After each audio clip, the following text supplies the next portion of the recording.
So my entire goal now is to be in a position to aggregate enough of the capital of the world to then reallocate it against my worldview. And I'm not saying my worldview is the best or right, but it is mine. And at the end of the day, there are 150 other guys with their worldview, and they don't give a what you think about their worldview. That's the truth. I think everybody in this room knows this. You know that if you hold a worldview dearly, there's a certain level of clinging to that worldview, because a worldview actually comes into play into your identity. And so if you change that worldview, you change something about who you are. So your questions are always tied to the person. Chamath Palihapitiya, a former Facebook executive in charge of user growth, now says he has tremendous guilt about the social network he helped build. The short-term dopamine-driven feedback loops that we have created are destroying how society works. No civil discourse, no cooperation, misinformation, mistruth. Today we live in a world now where it is easy to confuse truth and popularity. And you can use money to amplify whatever you believe and get people to believe that what is popular is now truthful and what is not popular may not be truthful. But it's true. The calendar does not lie. And we are reminded again and again of, as each passing year comes and goes, that the world is changing at a staggering pace. I have no idea what kind of world will be yours 10 to 15 years from now. What a glorious thing it would be to have unarmed truth and unconditional love, because truth is the most powerful weapon in the world. It's a really, really bad state of affairs. And we compound the problem, right? We curate our lives around this perceived sense of perfection because we get rewarded in these short-term signals, hearts, likes, thumbs up, and we conflate that with value and we conflate it with truth. And instead what it really is fake brittle popularity that's short-term and that leaves you even more, and admit it, vacant and empty before you did it. Ego is to spend your first half of your life acquiring and adding, thinking you can add to yourself. To becoming a hugely successful comedian. If you actually get there, you will find it so empty that you'll realize that's really not what it's about. And it looks great. I mean, it looks great when you got a cool car and you got good, nice clothes, and you know, and you've done something that people admire, you know. But it can never fulfill you. You can never be happy. Because then it forces you into this vicious cycle where you're like, what's the next thing I need to do now? Because I need it back. Think about that compounded by 2 billion people. And then think about how people react then to the perceptions of others. It's really bad. It's really, really bad.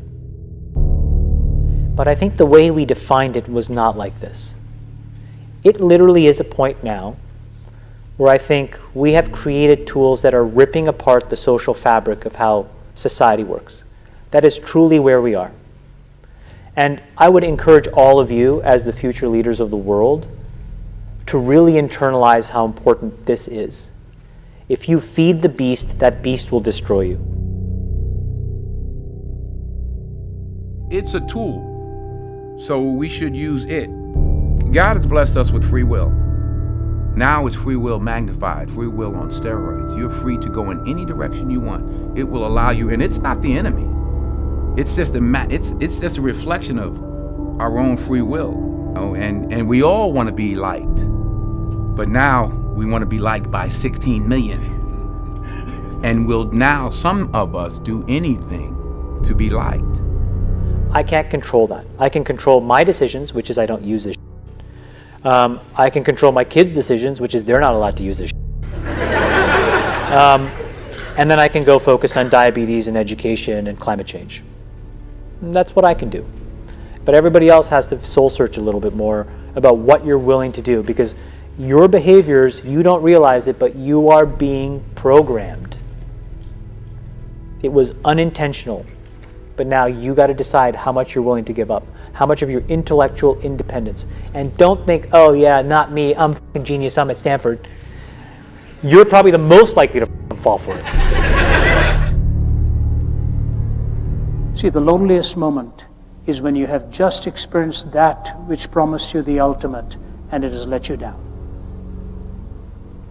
The loneliest moment is when you've just experienced that which has promised you the ultimate and it has let you down.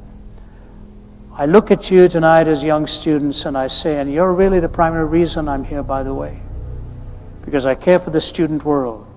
I care for the young life that is living today almost skidding out of control with no answers. Adam Bain, who you know and love, he and I go to the Knick game. And you would think that it's amazing. We're sitting courtside, it's fantastic. I took a picture, he took a picture.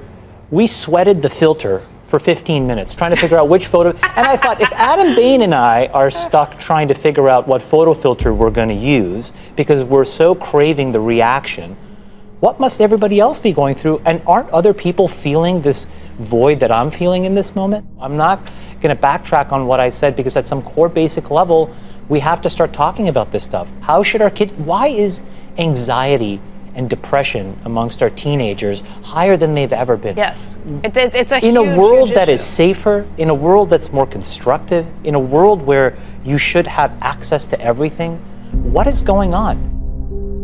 I don't think it is questionable at all, but that we are living in very, very critical times. And I don't mean this to be a political statement, although it's a slanted comment on it. What is going on in the American political arena?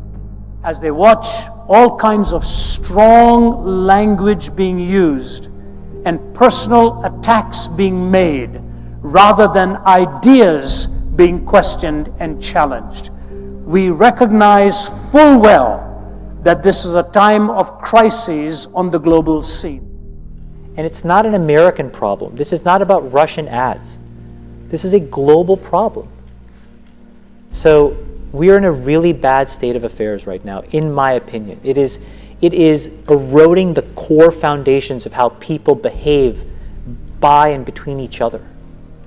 And I don't have a good solution. You know, my solution is I just don't use these tools anymore. And it's weird. I guess I kind of just innately didn't want to get programmed. And so I just tuned it out. But I didn't confront it. And now to see what's happening, it really bums me out. You know, incarceration rates in America has been a problem, especially as opposed to minorities. And Roman delves into the issues around the legal system. Do you think we've made any headway in the legal system? I think it's more important to make headway in our own house.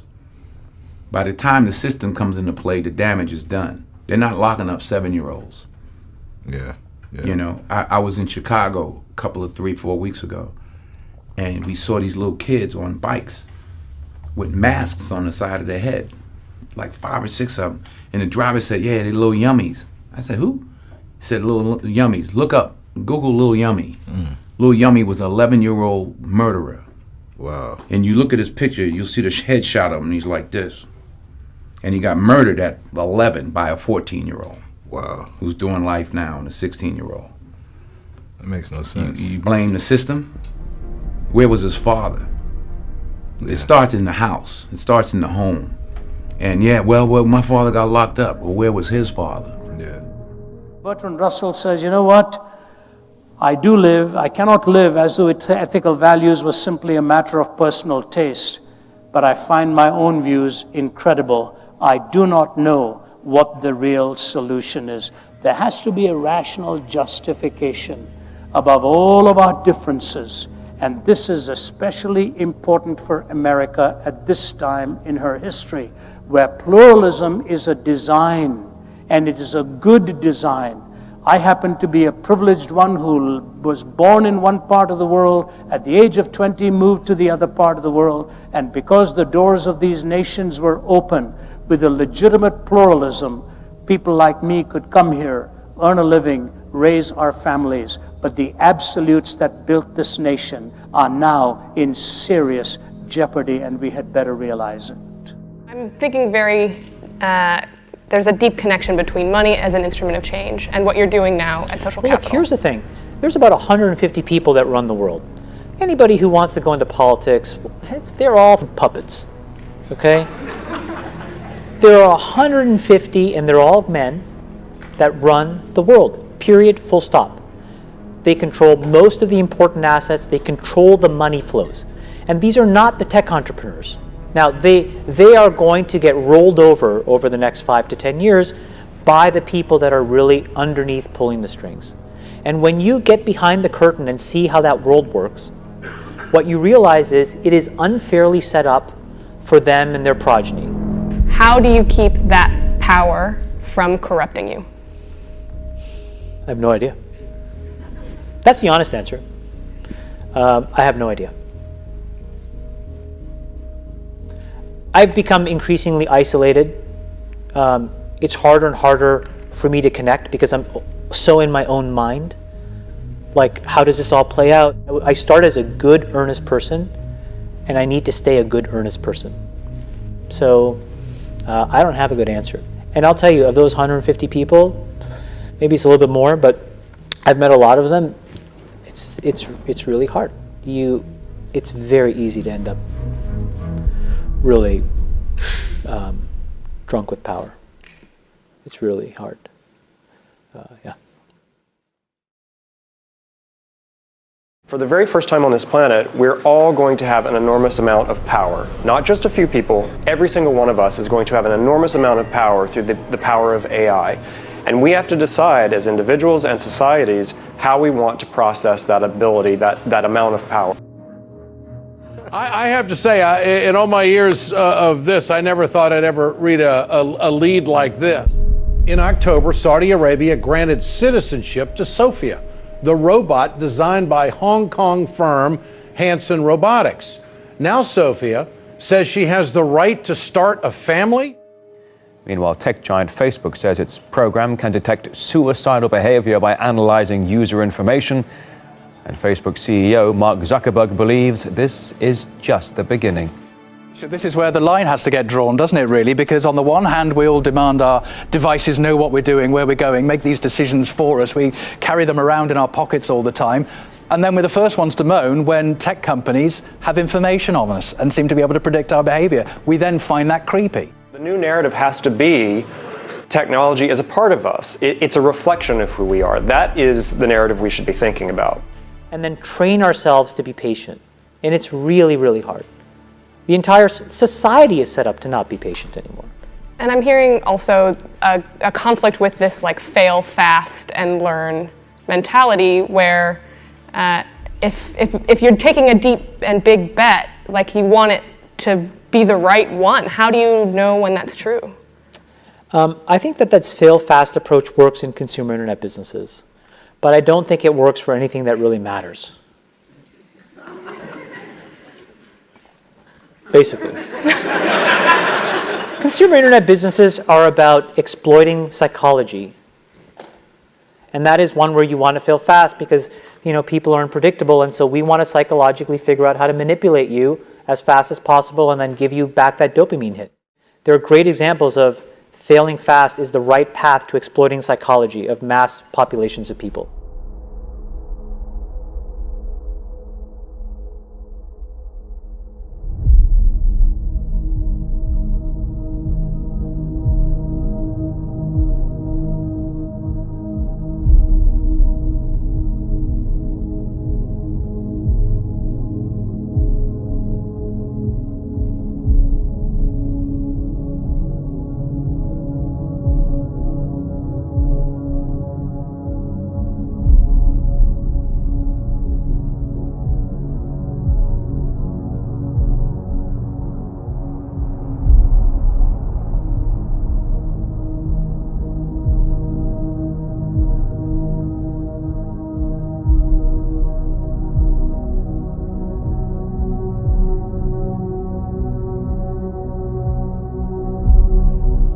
The philosopher who lived between 1844 and 1900 was the German philosopher Friedrich Nietzsche.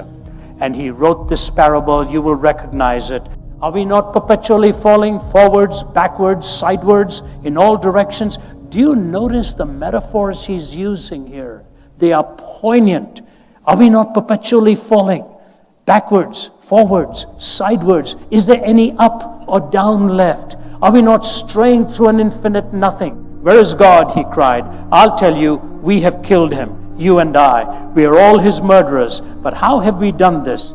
What sacred games will we need to invent? Is this not the greatest of deeds, too great for us to handle? Must not we now ourselves become God, simply to seem worthy of it? There's never been a greater deed, you know, and whoever shall be born after us for the sake of this deed shall be part of a different history than all history hitherto. This tremendous event is still on its way, still traveling, and has not yet reached the ears of men. Was the Garden of Eden and the temptation, you shall be as gods, knowing good and evil, meaning defining good and evil. So here was the challenge. Were they going to let God be God, or were they going to become definers of good and evil?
If naturalism is completely in control, if materialism is all that there is, and there is no absolute, remember what Nietzsche said, there is no up and down. There is no up and down. And so if you listen to politics, it's right or left. There is no up and down.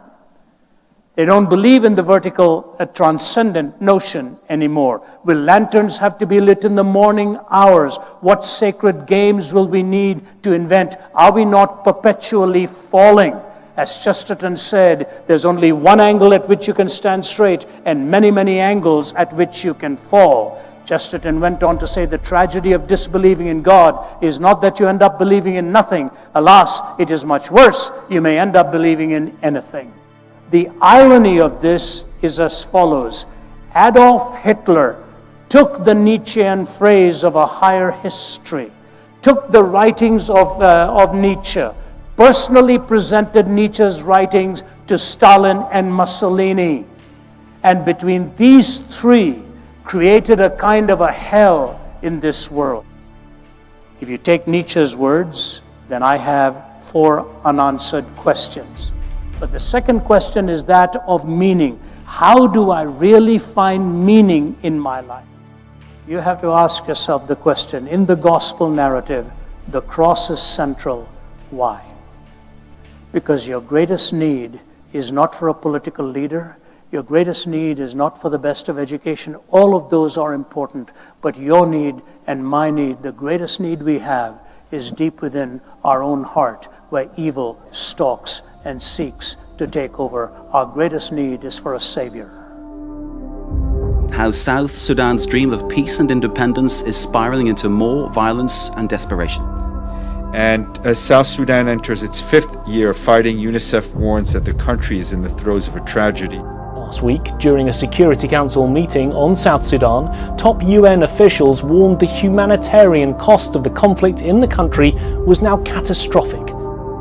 And to share it with a world that is in such desperate need of peace, that is in such desperate need of the Prince of Peace. And somebody who has done this so extraordinarily well is a man by the name of Nicodemus, who lives in South Sudan.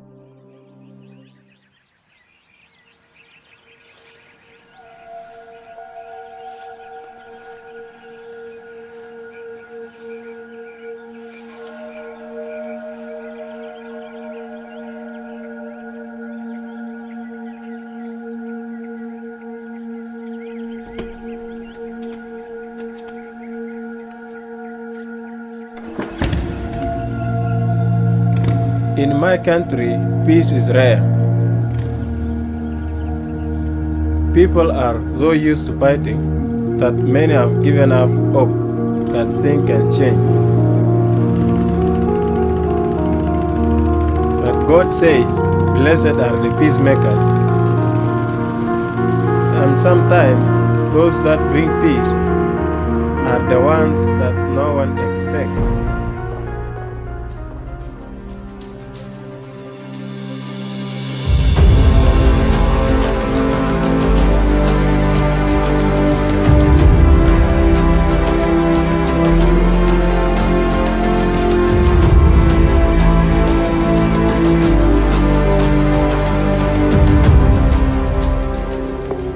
I think when Christ is taken out of the equation, there's no hope in this country. I mean, governments can come with policies, but that cannot transform the hearts of people. It takes only the power of Christ to transform the hearts of people.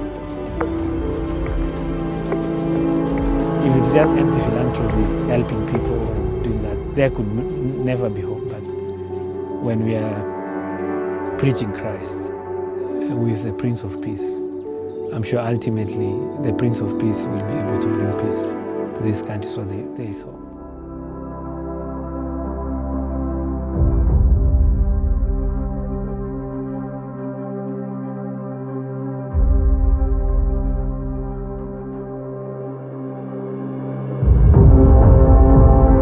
In a place that has been torn apart by war, by racism, by conflict and other types of hostility, he is there being a peacemaker.